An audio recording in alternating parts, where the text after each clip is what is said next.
Hey, good morning, good evening, good afternoon, folks. It's V, the Guerrilla Economist, and I'm with CJ. He's working the airwaves live, and so right now he's back with us after winning the golf tournament over at Mar-a-Lago, and he's working the airwaves. We have with us the man of the hour who needs no introduction. If you don't know who this gentleman is, you are clearly living under a rock, a schmuck, a basement, or a bunker somewhere in some undisclosed part of the world. It is the one and only Matthew Arrett. He is the geostrategic geohistorical mastermind, the brain trust, right here on roguenews.com.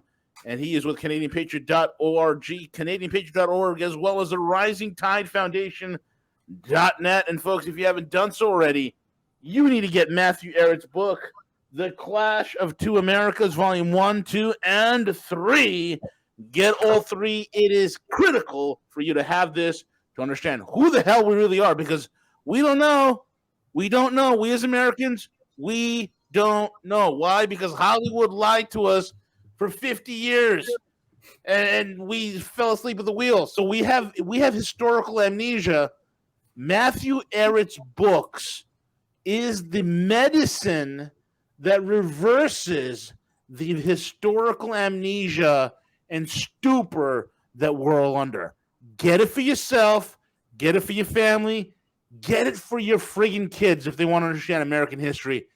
This is a piece of literature and a work that I will be passing on to my kid, so when she grows up, she understands the true history of everything.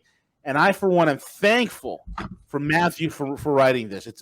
That's how awesome and how serious I am about his work. So with that being said, the one and only incomparable Matthew Arrett. V, nobody does an intro like you, man. Nobody. I try, man. I try. I really appreciate that. It's very authentic. I'm very moved. And honestly, actually, there's gonna be a fourth book too. We're setting the keep writing them up. Keep writing, baby.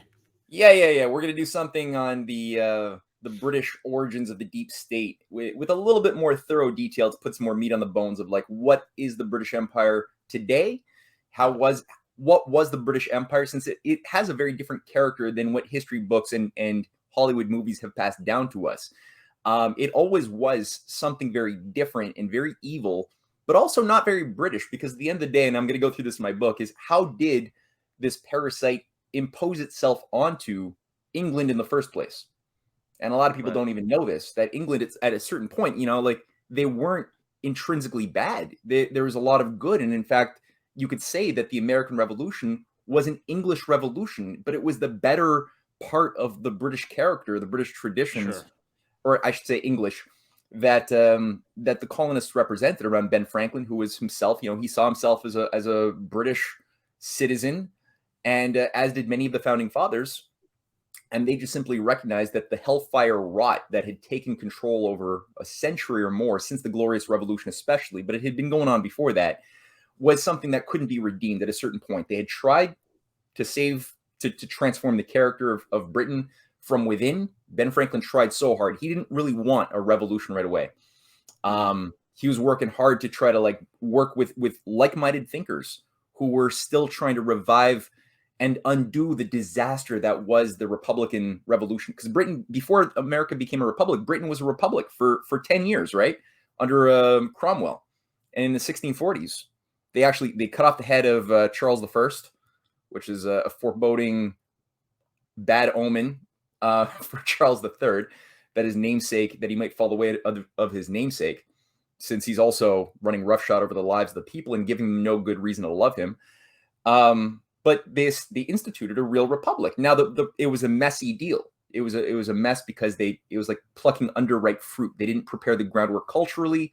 You had a lot of reactionaries in power structures as well as good people. And ultimately, after a decade, it turned into an ungovernable mess, and the monarchy was restored. The Bank of England was soon set up after the Glorious Revolution, right? And that was really a Venetian takeover. So in the book series, I'm going to go through a little bit, how did the Venetian oligarchs use their fifth columnists that had been embedded within England, who had empowered themselves around Lord John Churchill.